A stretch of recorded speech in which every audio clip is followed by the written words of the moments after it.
Muy bienvenidos a este espacio de reflexión. Yo soy Carla Cole, la directora de la Escuela de Ciencias Teológicas aquí de la Universidad Bíblica Latinoamericana, y para mí y para nuestro equipo es un gran gusto poder recibirles en este espacio de reflexión. El tema que nos convoca es un tema de mucha importancia: la inteligencia artificial. No hemos visto mucha reflexión teológica sobre el tema.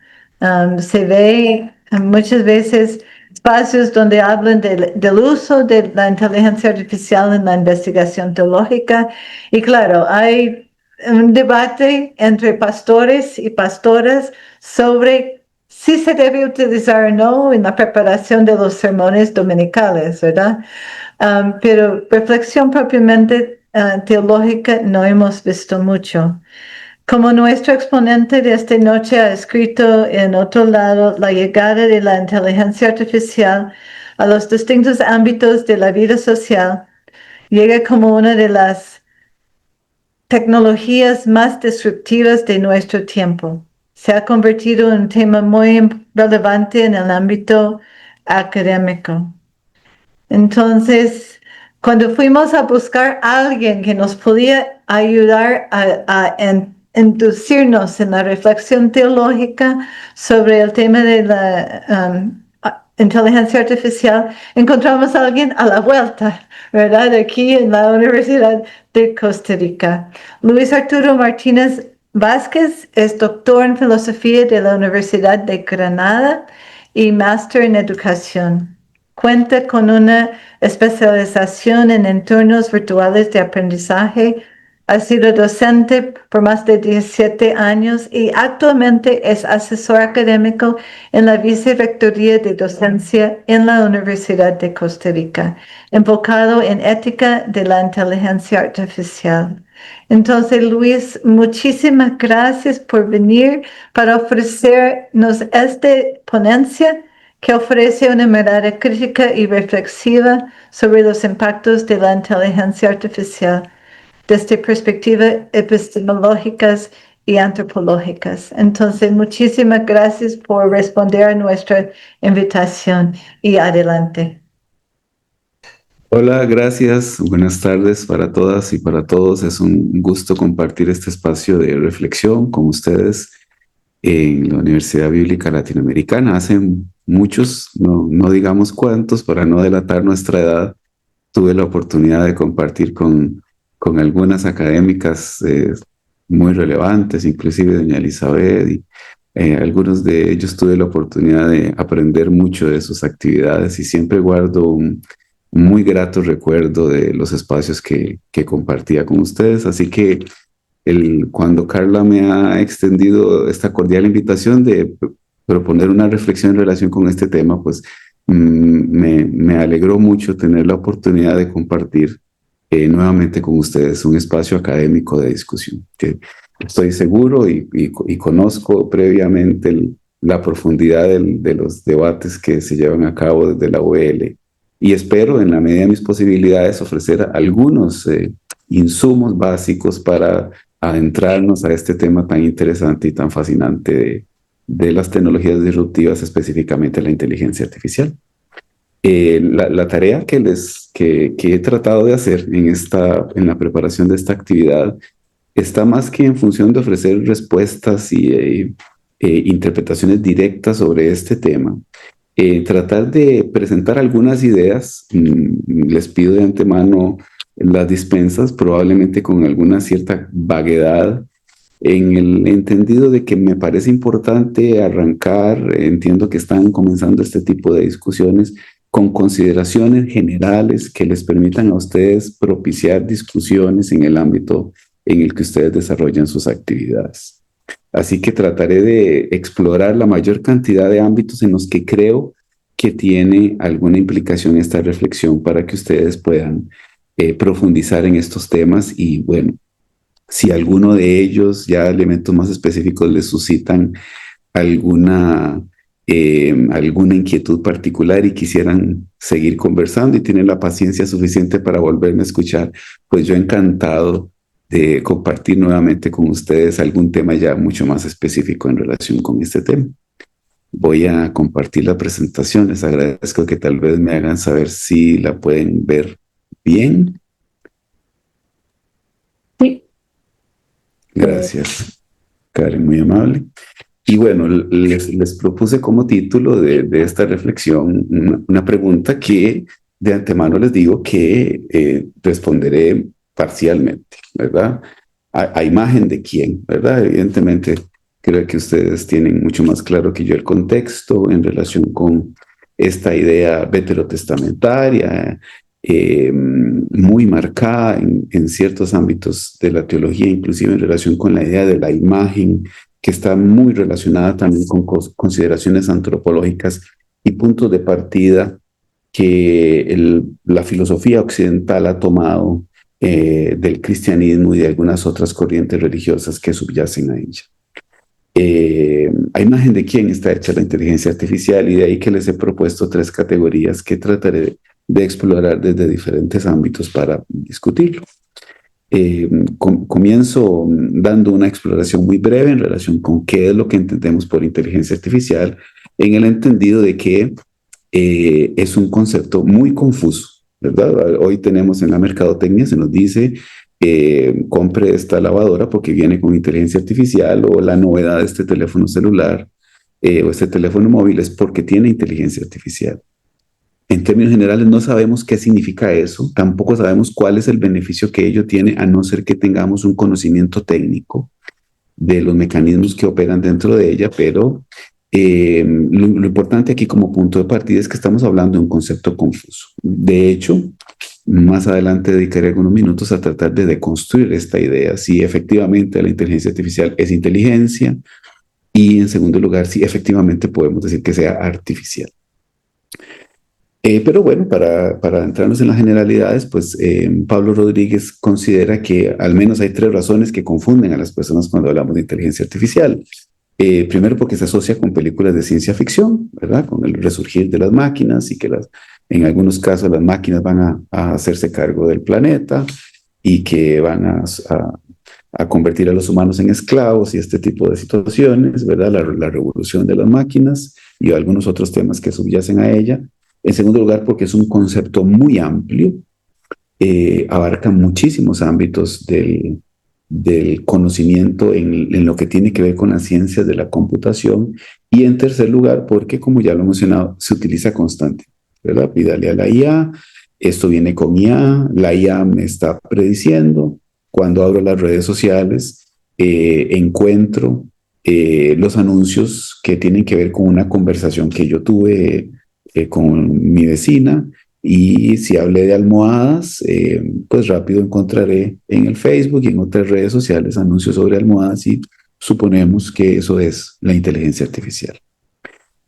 Bueno, y Pablo Rodríguez propone de antemano la idea de que la IA no es necesariamente un robot que imita la forma humana, a propósito del tema de las películas de ciencia ficción, sino más bien que estamos hablando de una especie de cerebro, lo pongo entre comillas, que imita, esto también lo pongo entre comillas, ya lo problematizaremos, el cerebro humano. Entonces no es un robot, antropomórficamente hablando, sino más bien es un mecanismo que trata de imitar los procesos que llevan a cabo la sinapsis en nuestro cerebro. Y en términos de definición, aquí ya comenzamos con gravísimos problemas. Definir inteligencia artificial es una tarea, por lo demás, complicada. Para nuestros efectos, tomaré la definición que utiliza la IBM para entenderlo, a pesar de las muchas imprecisiones que tiene esta definición, que en este momento no vienen necesariamente al caso, pero bueno, es un campo, ¿verdad? Hay quienes creen que es una ciencia, hay quienes creen que es un ámbito, hay quienes creen que es una disciplina, pero bueno, la IBM cree que es un campo que combina la informática, los conjuntos de datos, que es el punto de partida obligatorio para entenderlo, y que permite resolver problemas. Y la IA engloba subcampos como el aprendizaje automático, conocidos por su nombre en inglés como Machine Learning, y el aprendizaje profundo, que también es conocido como Deep Learning. Están compuestas, el punto de partida de la IA son algoritmos, es decir, comandos que nosotros llevamos a cabo y que nosotros podemos configurar, para decirlo de alguna manera, y que buscan crear sistemas de expertos. Ya hablaremos de qué son los sistemas de expertos, y que permitan hacer predicciones o clasificaciones a partir de datos que nosotros les damos. ¿Qué tiene que ver esto con un teléfono celular o con una lavadora o con una refrigeradora? Es un poco difícil de entender, y creo que no merece la pena que le dediquemos mucho espacio. Esto solo para decir lo complejo de la definición de IA que tenemos. Bueno, su historia no es reciente. Se remite a la segunda mitad del siglo XX, cuando Alan Turing se preguntaba en un texto famoso si existen computadoras digitales que tengan un buen desempeño y que puedan imitar las conductas de los seres humanos, que puedan imitar los procedimientos de los seres humanos. Un texto, por lo demás, interesante para leer y para discutir, relativamente corto, en la revista Mind, como lo logran ver en la referencia bibliográfica. Eh, ¿Por qué hoy hablamos de IA con tanta fuerza? Bueno, se dicen los especialistas en la historia de este tema que la inteligencia artificial ha tenido veranos e inviernos. Ha habido momentos en donde se ha desarrollado con mucha fuerza, con mucho potencial, debido a ciertos descubrimientos particulares que los especialistas han logrado poner en consideración de quienes aplican estos mecanismos. Y luego, como no hay más avance, pues el tema comienza a bajar el nivel. Y lo que tenemos en este momento es el verano que encontramos probablemente a partir del año 2020-2021. Tiene que ver probablemente con la llegada de la pandemia, con la utilización más directa de las computadoras por parte de la mayoría de estudiantes y docentes, y además con el avance que se ha logrado comprender por parte de los desarrolladores de este tipo de mecanismos, con la posibilidad de almacenar mayores cantidades de datos y procesadores un poco más rápidos, o bastante más rápidos que los que tenemos ahora. Bueno, ¿cuáles son los subcampos o los enfoques que tiene la IA? Bueno, hay varios. Nos interesaría tal vez pensar en dos. El primero de ellos tiene que ver lo que se llaman sistemas de expertos. Recuerden la definición que teníamos de IBM.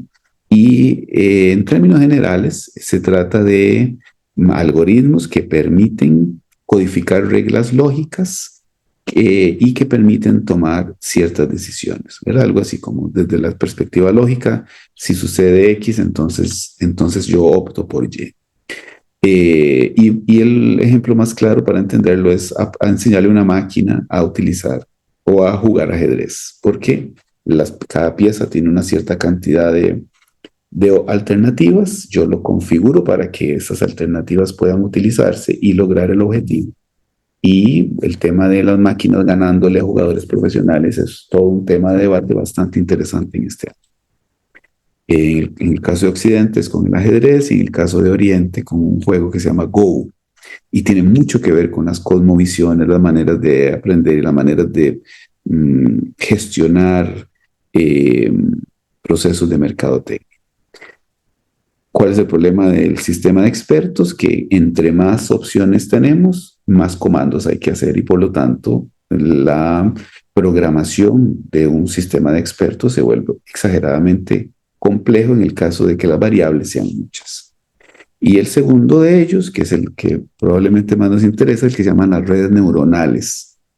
Estas redes efectivamente buscan o realizan procesos de imitación de la arquitectura del cerebro humano, porque construyen capas de neuronas artificiales.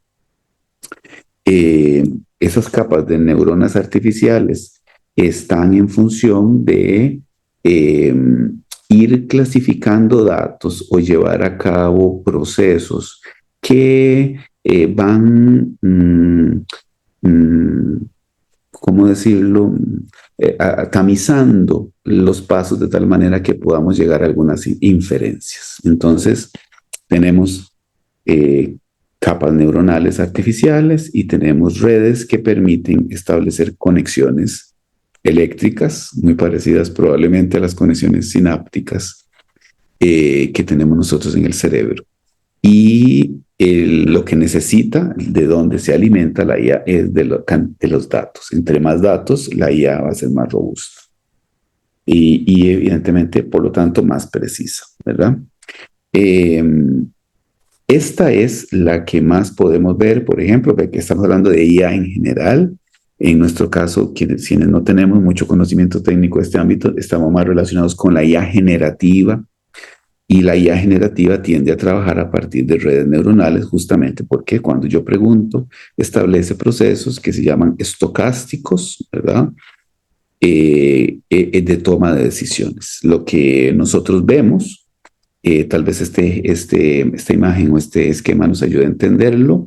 Cuando yo a la IA generativa le hago una pregunta y le digo, cuando fue el funeral de Simón Bolívar, ustedes podrán ver que el procesador de texto, la interfaz a la cual nosotros nos enfrentamos, comienza a escribir como si fuera una máquina de escribir, casi letra por letra o por grupitos de 2 o 3 letras, en algunos casos imperceptible.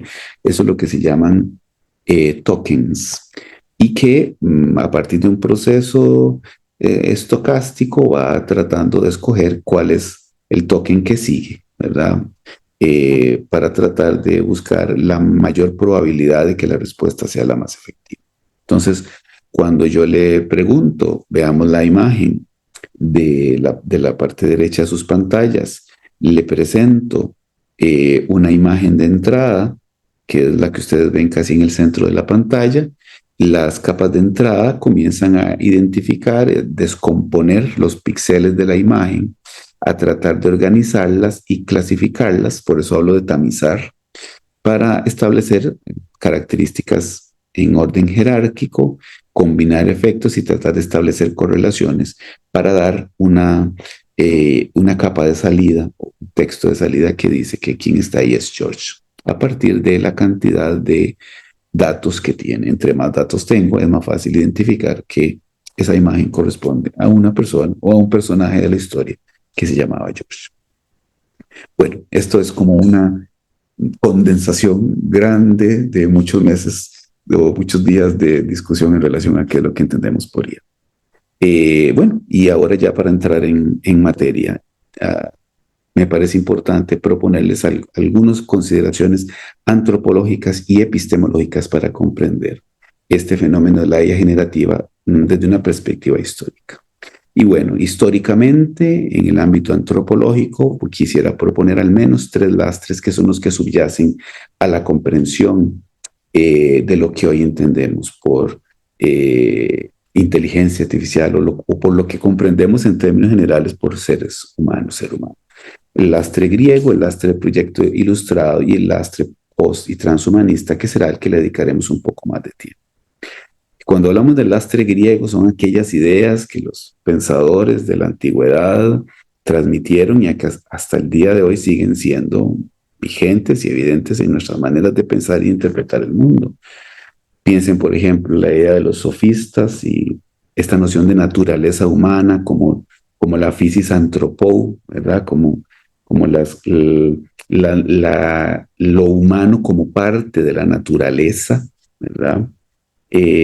Pensemos en Platón y el tema del topo superioranius, este mundo de las ideas distinguido y diferenciado de la realidad concreta en la que estamos nosotros, la idea del ser humano como animal que produce o que expresa palabras, ¿verdad? Dotado de un uso, una inteligencia eterna y que sería separable del cuerpo, y ni hablar de la influencia neoplatónica que encontramos en el cristianismo medieval. Y todas estas ideas terminarán confluyendo en una consideración abstracta de lo humano, una comprensión en términos generales dicotómica y con una tendencia a ofrecer una jerarquía superior a lo no corporal. El segundo lastre es el del proyecto ilustrado de la modernidad, que parte de una ruptura efectivamente con la propuesta de la época medieval a partir de una comprensión universalista del sujeto humano como ser racional. Ser humano como un ser que es estrictamente dedicado a pensar y que esa es la característica superior, la inteligencia. Dejando en muchos casos al margen estas estructuras antropológicas o este lastre del proyecto ilustrado, la idea de la corporalidad, los acontecimientos, la historia, las diferencias entre los seres humanos, dibujando en consecuencia un ser humano racional, masculino, blanco y europeo. Es un proyecto hegemónico que universaliza sus presupuestos y trata de invisibilizar toda la hegemonía cultural que propone, como doña Adriana Arpini y doña Paula Ripamonti lo proponen. Además, hablamos de una relación entre progreso y desarrollo científico que reduce las posibilidades de la razón, invisibilizando los efectos de la dominación sobre la naturaleza, y por lo tanto estamos ante un humanismo abstracto que deja de lado al ser humano concreto, como lo habrá dicho Leopoldo Sea.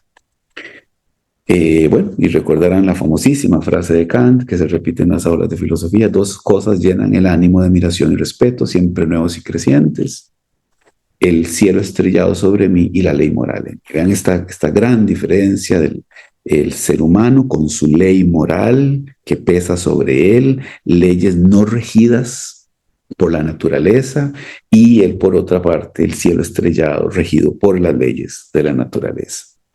Entonces, desde esta perspectiva del proyecto moderno, lo natural está relacionado con lo estrictamente fisiológico y como un producto ya terminado.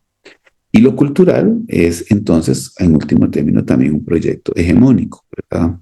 Como lo habrá propuesto Blazer, la noción de cultura termina siendo un dispositivo que impide observar otras ontologías en sus propios términos. Entonces estamos hablando de lo humano en una perspectiva fixista, ¿verdad? Que ya está hecho. Recordarán esta imagen tan fuerte del hombre de Vitruvio, las proporciones matemáticas, pero genera esta organización otras dicotomías. Lo natural está relacionado con la mujer y por lo tanto con las labores domésticas, mientras que lo cultural está relacionado con el varón y por lo tanto pertenece al dominio público. Lo habrá señalado Ortner y citó textualmente: el cuerpo de la mujer parece condenarla a la mera reproducción de la vida, y el macho, por el contrario, al carecer de funciones naturales creativas, debe o tiene la posibilidad de afirmar su creatividad de modo exterior, artificialmente. Vean que ya estamos hablando de la inteligencia y de lo artificial, a través del medio formado por la tecnología y los símbolos. Y al hacerlo, crea objetos relativamente duraderos, eternos y trascendentes, mientras que la mujer solo crea algo perecedero, seres humanos. Hasta aquí la cita de Ortner. Bueno, y este es el lastre de la modernidad, un lastre del que, espero coincidan conmigo, del que todavía no nos hemos logrado separar. Y el tercero de ellos es el lastre post-transhumanista, que en términos generales es un horizonte bastante difuso, en el que es difícil distinguir la ficción de la realidad. No sabemos si la propuesta del transhumanismo comprende las limitaciones de algunas de sus propuestas. Y como dirá Diego Diegues, dirá: es una propuesta, es una promesa, es un ideal, es una utopía, es un programa metafísico. No lo tenemos completamente claro, pero lo que nos interesa es que el factor común es la búsqueda de la trascendencia a partir de mejoramiento de la vida. Esta idea del human enhancement, de que la vida debe mejorarse a partir de la implementación de procesos científicos o técnicos. Y cuando hablamos del mejoramiento de la vida, estamos hablando necesariamente, de alguna manera, a propósito de la idea de trascendencia, del ideal de inmortalidad que sigue estando a la base de las consideraciones antropológicas de nuestra sociedad. Y aquí tenemos un doble nivel, ¿verdad? Por un lado, una desacralización, a la vez que una confianza irrestricta los avances tecnológicos. Hay una especie de tecnooptimismo, o quienes le han dicho, quienes le han llamado tecnolatría, ¿verdad? Una religión en la que creemos, en la que solo en la tecnología hay salvación. Bueno, hay quienes creen desde una perspectiva un poco más fatalista que este posthumanismo, este transhumanismo, estos posthumanismos y transhumanismos llegan o pretenden el fin de la era del hombre, ¿verdad? Un antihumanismo. Aquí merecería discutir si efectivamente los transhumanismos y los posthumanismos son humanismos por sí mismos, no es objeto de esta discusión, pero tal vez merecería la pena en este sentido insistir en que más bien estamos hablando de una ruptura con el antropocentrismo moderno. Estos son los tres lastres que nosotros seguimos arrastrando, o algunos de los lastres que seguimos arrastrando cuando hablamos de ser humano, cuando hablamos de las nuevas formas de la humanidad y cuando hablamos de aquellas cosas que no son humanas, y específicamente para nuestros efectos la inteligencia artificial. Y bueno, ahora sí, pensemos en algunas consideraciones epistemológicas desde la inteligencia artificial.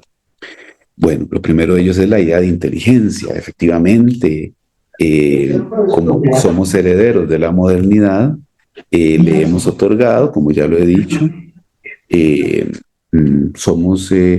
hemos otorgado un carácter superior a la idea de inteligencia, tal como lo hemos nosotros considerado, por encima de otras características de la humanidad. La idea de cogito cartesiano, ¿verdad? Pienso, luego existo, ¿verdad? O los autómatas de Descartes, ¿verdad? Artefactos capaces de tomar decisiones que ya desde el siglo XVII se proponían. Entonces, la pregunta que hay detrás, si efectivamente la inteligencia es uno de los paradigmas más relevantes en la modernidad o en nuestra época, habría que preguntarse qué es lo que hace a algo ser inteligente. La capacidad de memorizar, la capacidad de hacer sinapsis, crear instrumentos como lo creyó Marx en algún momento, percibir, inferir, hacer música, captar, convertir en lenguaje las ideas, a propósito de Aristóteles.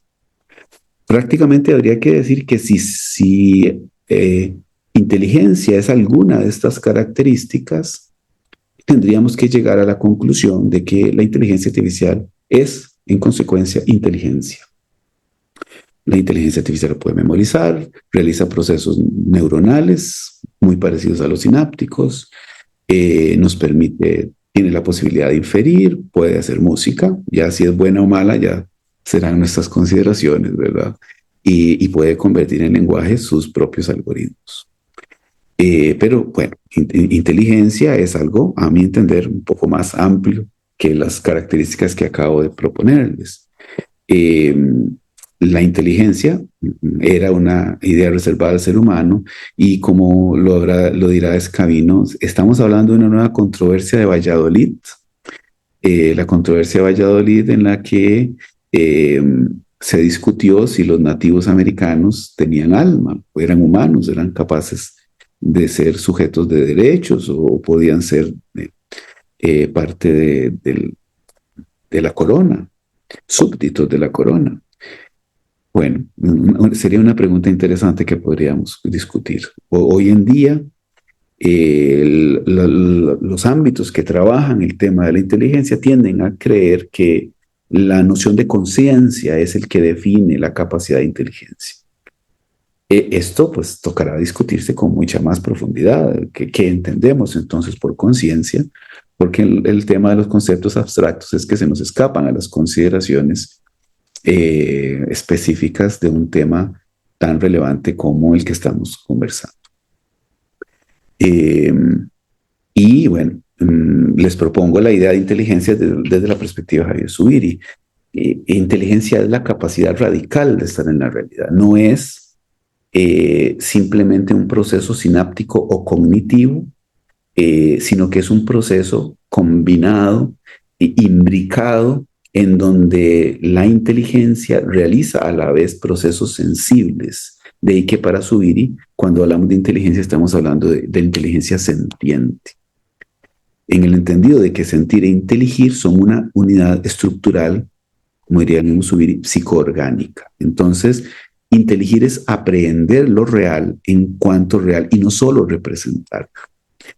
Y por lo tanto, entonces, inteligir es formalizar, captar lo que el proceso de aprehensión de los sentidos lleva a cabo en un proceso de formalización, lo cual no necesariamente es añadir conceptos, sino descubrir la realidad en lo aprendido. Esto es un proceso distinto al proceso que realizan otros seres vivos. Otros seres vivos reaccionan a estímulos y aquí hay un proceso de formalización en lo básico de los estímulos, pero el ser humano no se enfrenta a estímulos, sino que convierte los estímulos en realidades. Y que dirá que si pudiéramos coincidir en que el proceso de formalización es el proceso que va después de captar los sentidos, entonces los seres humanos realizaríamos un proceso de hiperformalización. Y entonces aquí viene la pregunta, ¿es la inteligencia artificial efectivamente inteligente? Bueno, es una pregunta que creo que podríamos dedicar mucho tiempo a discutirla, pero él les he propuesto algunos insumos para que tengan una adecuada reflexión en relación con esto. Y ahora discutamos el tema de lo artificial. Bueno, el tema de lo artificial forma parte de estos dualismos que hemos establecido a partir de los lastres que les he presentado. La idea de lo natural versus lo artificial, lo natural versus lo antinatural, a propósito de concepciones morales, o lo natural versus lo humano en relación con lo humano. Y yo les propongo que en un principio podríamos hablar de lo natural como sinónimo del proceso evolutivo. Si esto es así, entonces tendríamos que decir que el proceso evolutivo lo podríamos concebir desde una perspectiva un poco más amplia. Si el aumento del cerebro permitió al ser humano apropiarse de su proceso evolutivo y de tomar conciencia de sus propias decisiones y de establecer mecanismos para mejorar sus propias condiciones, este desarrollo le trae como consecuencia la generación de la técnica, es decir, la capacidad de la tecné, la capacidad de elaborar instrumentos que le permitan tanto subsistir como transformar el medio en el que se encuentra. Esto lleva a la implementación de la técnica en procesos más complejos que tienen que ver con adaptación y dominio, le permite, integrando procesos científicos, la generación de lo que hemos llamado tecnología, que es un proceso más complejo que la técnica. El cual a su vez ha generado procesos en los que comienza a manipularse la vida en su sentido más amplio, que es lo que hemos llamado, o lo llamamos el día de la biotecnología. Tratar de hacer injertos de plantas para que los productos tengan más cosechas, generar algunos procesos para que las células madres de los seres humanos vayan mejorando, todo esto de lo que llamamos biotecnología, y esto generando entonces una simbiosis, una imbricación entre ser humano, tecnología y biota, ¿verdad? Todo lo que entendemos que está dentro del planeta. Y de esto emiten lo que llamamos antropotecnias o antropotécnicas, dependiendo de los autores. Adolfo Marcos habla de antropotécnicas, mientras que, por ejemplo, Peter Sloterdijk habla más bien de antropotecnias. Y bueno, ¿qué son estas antropotecnias o antropotécnicas? Prácticas que configuran, redimensionan y perfeccionan al ser humano mismo. Es decir, prácticas dedicadas no solo al mejoramiento de la vida, sino al perfeccionamiento del mismo ser humano. Entonces, no es solamente una evolución biológica, sino una evolución hacia nuevas formas de humanidad. Entonces, esto nos abre la posibilidad de pensar la perfectibilidad y la singularidad desde un horizonte que está más allá de las consideraciones biológicas. Estos es los avances o el nuevo proceso evolutivo al cual estamos enfrentados. Y yo estoy partiendo de la suposición de que podríamos suponer entonces, a partir de los argumentos que les he presentado, que la técnica, la tecnología, la biotecnología y las antropotécnicas eventualmente, o podríamos considerarlos como parte del proceso evolutivo.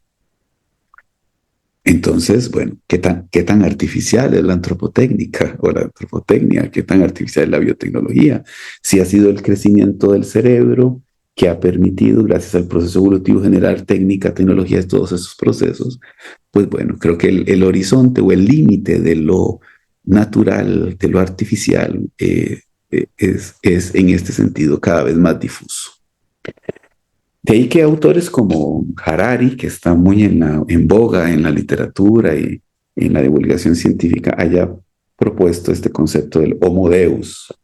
Ya no hablamos del Homo sapiens ni del Homo sapiens sapiens, sino de aquel Homo capaz de crear nuevas formas de vida. Entonces, gracias a las antropotecnias, pasamos desde la perspectiva de los autores que estoy tratando de proponerles de ser criaturas a ser creadores. Estamos entonces en la época en la que creamos un nuevo mundo. Hay quienes hablan de la infosfera, del metaverso.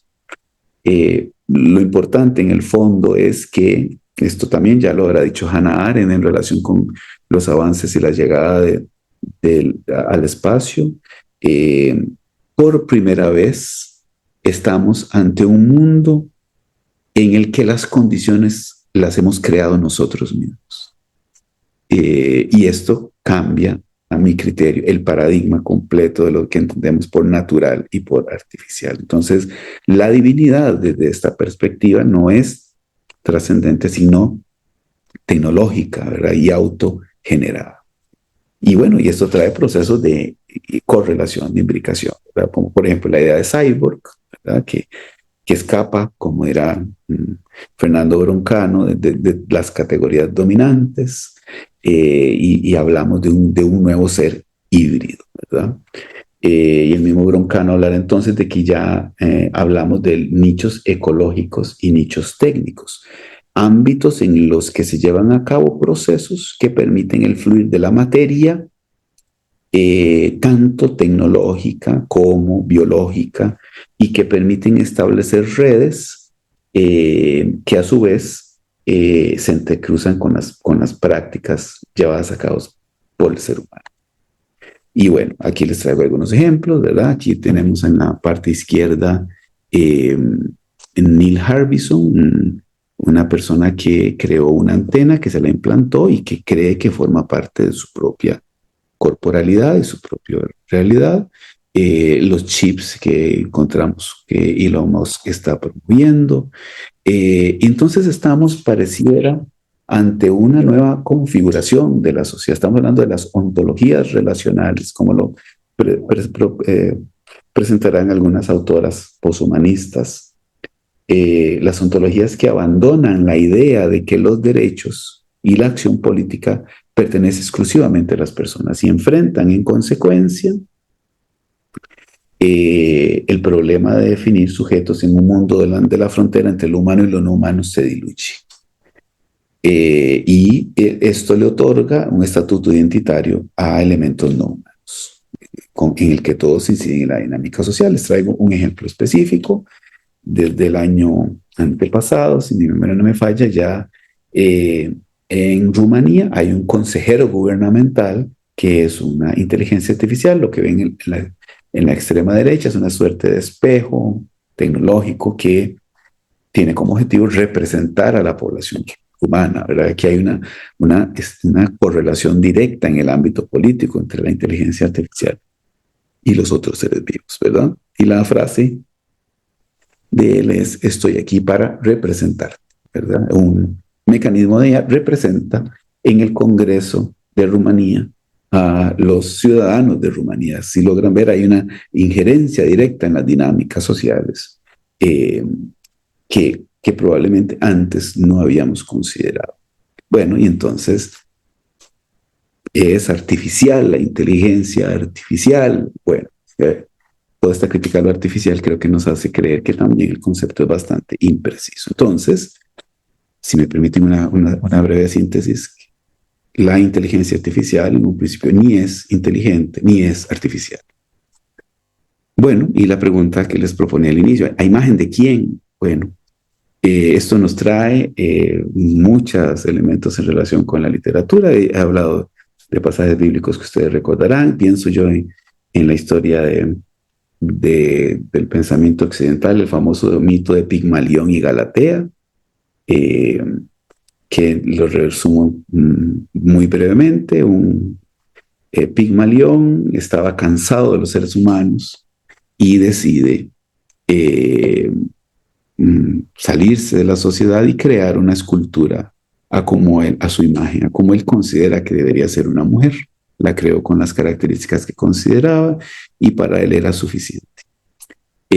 Para una fiesta particular le pidió a los dioses, le presentó una ofrenda a los dioses pidiéndole que Galatea, su estatua, fuera su compañera de vida.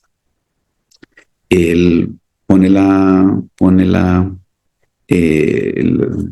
ofrenda en el altar y se va. No se da cuenta si los dioses le aceptan la ofrenda.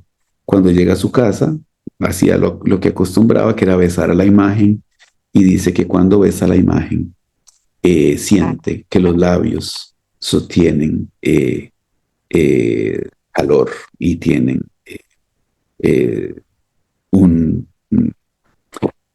¿cómo decirlo? Una textura completamente diferente. Bueno, y evidentemente, pues Pigmalión se enamorará de Galatea porque fue hecha a su propia imagen y semejanza. Bueno, y creo que el efecto Pigmalión, este enamoramiento de nuestras propias creaciones, nos trae consecuencias directas. Yo propondré algunas, tenemos muchísimas, y hablaría en un primer momento de la opacidad algorítmica y el sesgo algorítmico. En primer lugar, cuando hablamos del sesgo algorítmico, estamos hablando de que la generación de resultados de la IA es una generación predictiva, estocástica, que se basa en probabilidades, que genera errores, que tiene sesgos interpretativos, que se alimenta con datos falsos. Y esto nos trae consecuencias bastante complejas, como quienes creen que pueden sacar inferencia de si un rostro tiene grados de criminalidad o no, detectarlos con inteligencia artificial, o crear un robot policía que cuando una persona le pide ayuda, más bien le pasó por encima a la persona que pedía ayuda, o bien generar despidos de personas en distintos grupos sociales, establecer mecanismos de control en ámbitos de trabajo, o inclusive generar suicidios. Bueno, y estos son las consecuencias que encontramos de la inteligencia artificial. Unido a esto, esta idea de poner a la inteligencia artificial a escribir novelas, a hacer poemas, a crear música, a dibujar, mientras le dejamos a los seres humanos los trabajos más repetitivos y peor pagados. Vean la cantidad de trabajadores que hay detrás de los procesos de etiquetado de datos en inteligencia artificial, que no están a cargo de una máquina, sino que están a cargo de seres humanos. Bueno, y entonces la inteligencia artificial ayuda al ser humano, colabora con el ser humano. Bueno, creo que podríamos llegar a la conclusión de que hemos creado una especie de Frankenstein, ¿verdad? Una Galatea a nuestra imagen, con los mismos sesgos que tienen nuestras prácticas, con las mismas características que nosotros podemos ver en la sociedad, creando sufrimiento a las personas que más sufren, generando despido a las personas que necesitan de trabajo, generando trabajos fuertes para personas que podrían tener mejores condiciones laborales. Y bueno, justamente de esto se trata. Bueno, y aquí les pongo la idea del padre Justin, no sé si vieron, un sacerdote que crearon con IA y que comenzó a decir cosas exageradas, como que podría bautizarse a alguien con Gatorade, o que es tan real como la fe que compartimos, ¿verdad? Decía él. Luego, lógicamente, fue reducido a ser un consejero, ya no es sacerdote, sino que terminó siendo un consejero. Bueno, a manera de conclusión, entonces, se habla mucho de que la IA es una caja negra con opacidad algorítmica, con opacidad epistémica. He tratado de sostener estas dos ideas a lo largo de mi exposición. Efectivamente es una caja negra. Es una caja negra. Técnicamente se dice que es una caja negra porque no tenemos absoluta claridad de algunos procedimientos o en la toma de decisiones, a pesar de que ya se ha avanzado mucho en este ámbito, pero también es una caja negra en el sentido de que epistémicamente la inteligencia artificial está en función de ciertos grupos y nos genera mecanismos de exclusión, mecanismos que terminan como de costumbre en nuestra sociedad, generando muchas ganancias para los dueños de Silicon Valley y las grandes empresas, pero no logramos ver necesariamente búsqueda de la justicia social, de mejores condiciones para los seres humanos, del disfrute de las personas. Hay entonces aquí, les propongo la idea de que había presentado Richard Dawkins, un gen egoísta en la creación de la IA. Termina siendo un espejo de su creador. Un espejo de su creador en lo que tiene que ver con las estructuras injustas que tenemos en nuestra sociedad, las cuales las potencia, y un espejo de su creador también en los grandes logros que la humanidad ha obtenido. Y todas estas dinámicas hegemónicas se evidencian directamente en sus mecanismos. Entonces, los sesgos no necesariamente son de la inteligencia artificial, sino que son probablemente de quienes la han configurado, de quienes la utilizamos y de quienes hemos sido el espejo para crear. De ahí que podemos entender la inteligencia artificial también como un campo de reproducción de las jerarquías epistémicas heredadas. Entonces estamos desafortunadamente ante un instrumento de colonialidad digital, de capitalismo de la vigilancia con un riesgo técnico, ¿verdad? Tenemos un riesgo que nos hace suponer que saber cuenta como verdadero. Saberes subalternos invisibilizados, sistemas entrenados en datos dominantes que marginan lenguas, culturas y cosmovisiones locales. De ahí que, como habrá propuesto el doctor Jonathan Piedra, la tarea será decolonizar la inteligencia artificial, ¿verdad? Pensar en algoritmos sensibles a la diversidad, procesos de democratización, de transparencia algorítmica, ampliar el horizonte de voces. Y por lo tanto, pensar en procesos de resistencia que no sean rechazo a la técnica, sino más bien lucha por una justicia cognitiva en el acceso a la información. Bueno, espero, me he pasado creo que un poco de tiempo en los minutos que he tratado de exponerles, haberles presentado algunas ideas para que ustedes tengan una muy enriquecedora discusión en sus diferentes ámbitos de trabajo.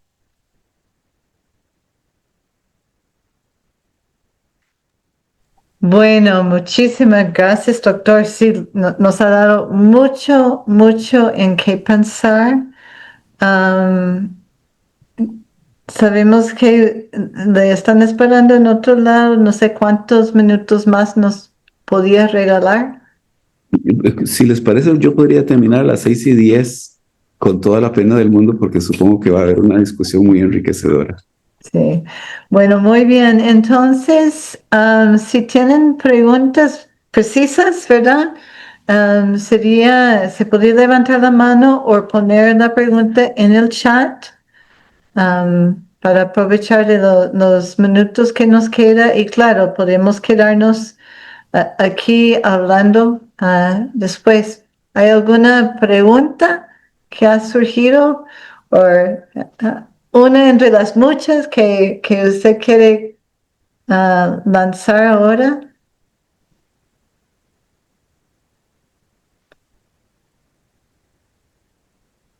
Entonces tenemos de Rafael Hernández. Se fue. Se subió. Lo perdí.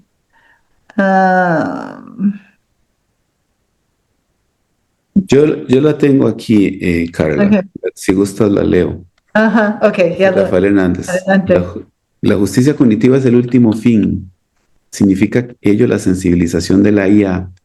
Bueno, yo creo que no podemos hablar de sensibilizar la IA Creo que esto es una consideración, una antropomorfización, suponer que podemos sensibilizar un mecanismo de estos, pero creo que quienes estamos alrededor de ella, como usuarios, como programadores, como personal de una empresa que la utiliza, creo que tenemos que tener claridad de las limitaciones que tiene que tienen estos algoritmos y estos lenguajes en función de ofrecer mecanismos alternativos para propiciar nuevas formas de llevar a cabo la justicia. Y aquí, como ha sucedido en las luchas por la recuperación de nuestras identidades en América Latina, estamos nadando en contra de corriente, efectivamente. Esperemos que podamos tener procesos de sensibilización de las personas para lograr, por consecuencia, una adecuada justicia con quienes más necesitan y quienes más necesitan el acceso a este tipo de mecanismos. Gracias. Ana Lucía, quería...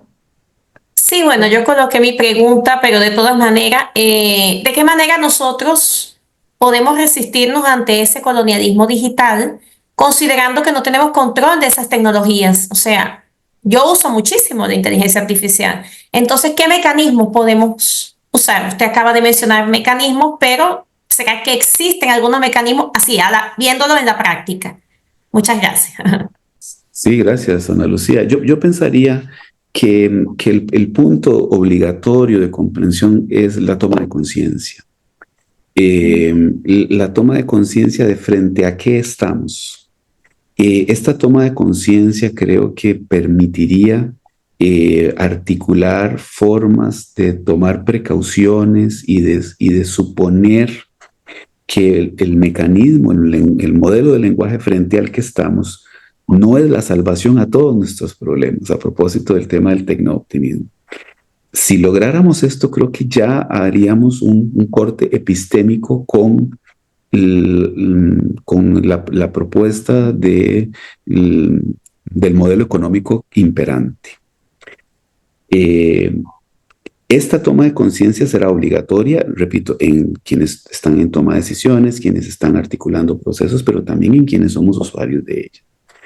Tiene que ver con procesos de sensibilización en relación con la privacidad de los datos, con la transparencia, con el acceso a las tecnologías.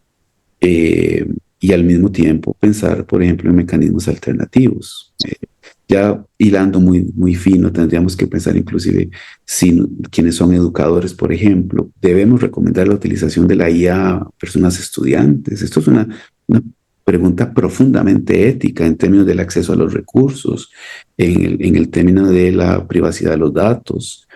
Entonces, claro, aquí tenemos un abanico inmenso de opciones en las cuales tenemos que tomar partido de manera definitiva. Espero haberle dado al menos un par de ideas a Ana Lucía, de acuerdo con lo que me pregunta. Elizabeth.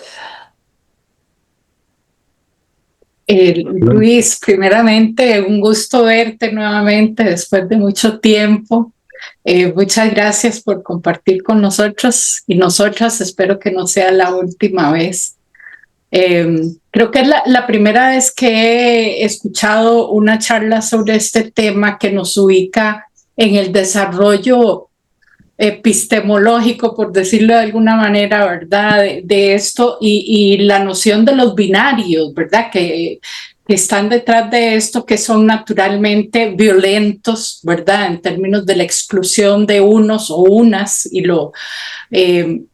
a favor de otros. Y también mencionaste a Harari, y me acuerdo de escucharlo a él hace un tiempo hablar mucho de la importancia de la ética en términos de quienes programan, ¿verdad?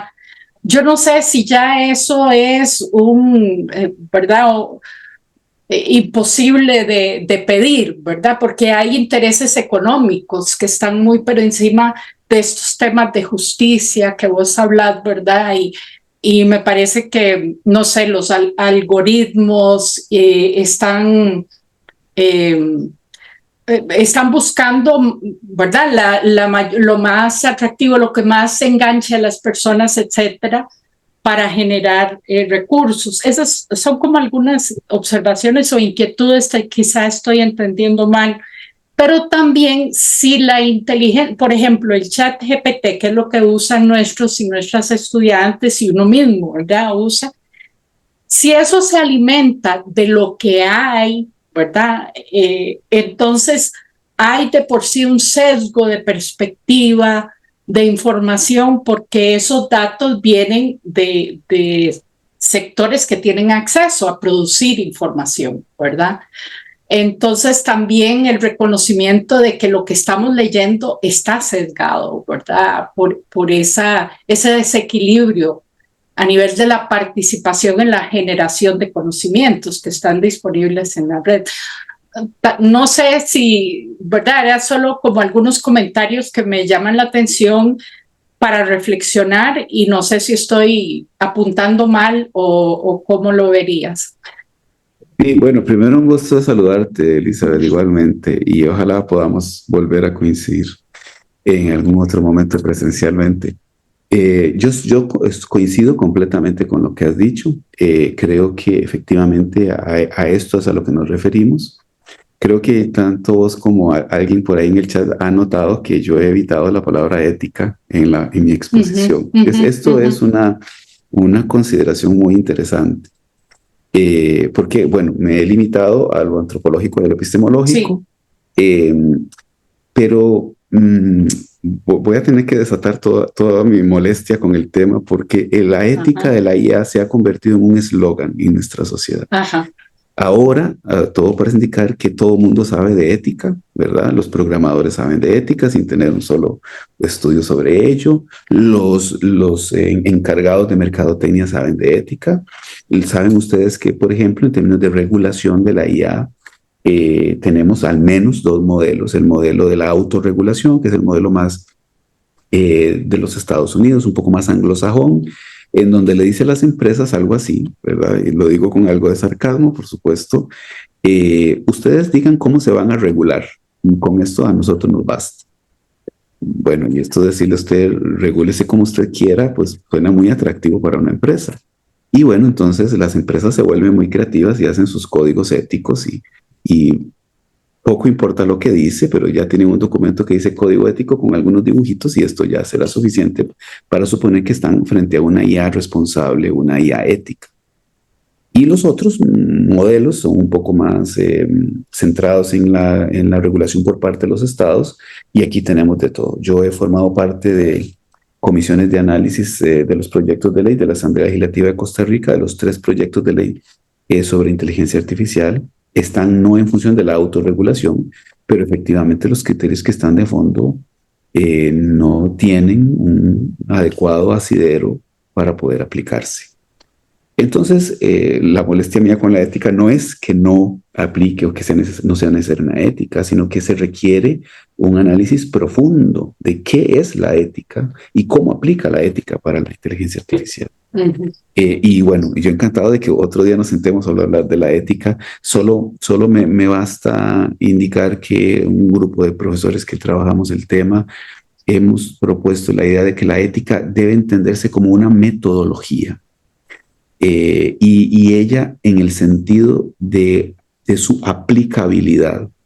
Y la ética ya no como un presupuesto teórico para romper el discurso hegemónico de la modernidad y sus conceptos abstractos, que suenan muy bonito, pero que es muy difícil aplicarlos en las realidades concretas.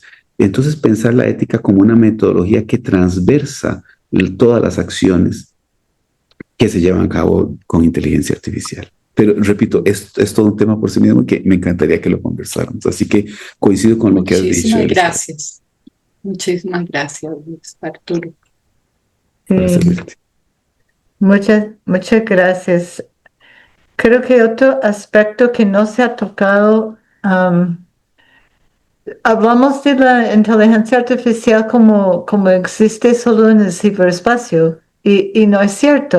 Los servidores están ubicados en lugares específicos y la inteligencia artificial usa una cantidad de electricidad que está distorsionando ya los mercados de energía y las posibilidades de un futuro más verde. Entonces, eso también, no sé si quiere responder.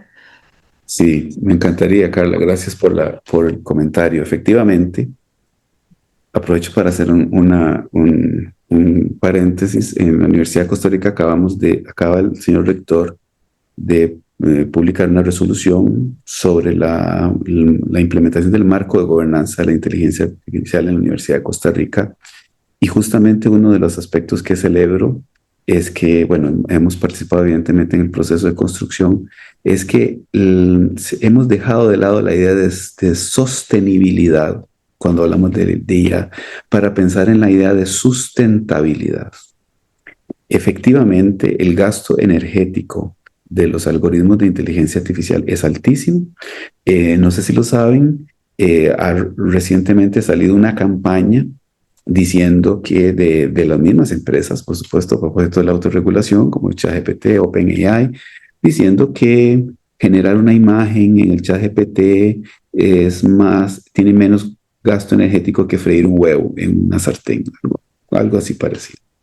Claro, evidentemente, como ustedes supondrán, los datos están en función de lo que a ellos les interesa, porque, claro, la generación de la imagen pues tiene un consumo muy bajo, pero como lo has apuntado muy bien, Carla, detrás de ello, como lo dijimos al inicio, hay cantidades masivas de datos almacenados que requieren de procesos de enfriamiento en los servidores.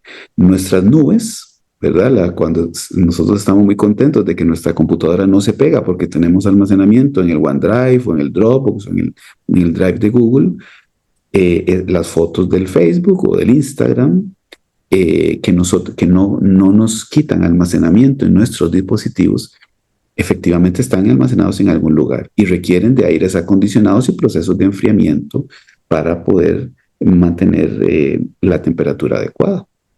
Y esto son, por decirlo de manera un poco alegórica, las petroleras de consumo energético más grande. Los centros de datos, tenemos estimaciones, porque efectivamente nos cuesta conseguir datos, pero hay centros de datos, es decir, edificios dedicados a almacenar nuestras informaciones y los datos de los que se parten los algoritmos de inteligencia artificial. Hay centros de datos que consumen más energía que un país entero. Y bueno, todo esto tiene un impacto en el medio ambiente impresionante. Hay empresas como Microsoft han entonces dicho que, bueno, sus servidores los van a tirar al océano. Ya hay experimentos de esto, porque como el océano tiene bajas temperaturas, entonces no necesitan de enfriadores. Pero bueno, si esto lo hacemos masivamente, yo no sé mucho de biología, pero supondría que esto va a implicar que se caliente un poco más los océanos y por lo tanto especies en peligro de extinción.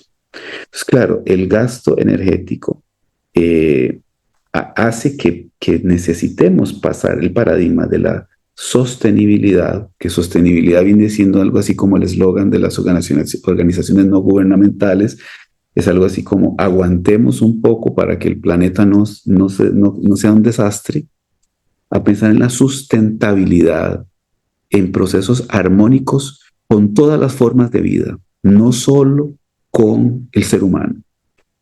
En primer lugar, porque el ser humano no debería necesariamente tener una superioridad por encima de otras formas de vida.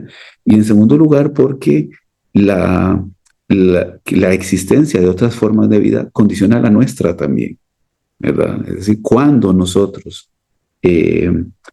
ponemos en peligro otras especies, estamos necesariamente poniendo en peligro la nuestra. De ahí que el compromiso, repito, debe ser todavía más agresivo que el de la sostenibilidad, y considero que un paradigma como el de la sustentabilidad, pensando en autores colombianos particularmente, nos puede ayudar a acercarnos de manera un poco más precisa a este tema. Y cierro tal vez con esta otra idea. Esto también nos ayuda a romper el paradigma de la IA centrada en el ser humano. Esto de la IA centrada en el ser humano suena otra vez a los lastres de la modernidad. No, la IA debe estar centrado en la preservación de la vida, en la preservación de todas las formas de vida del planeta, incluida, por supuesto, y sin lugar a dudas, la del ser humano.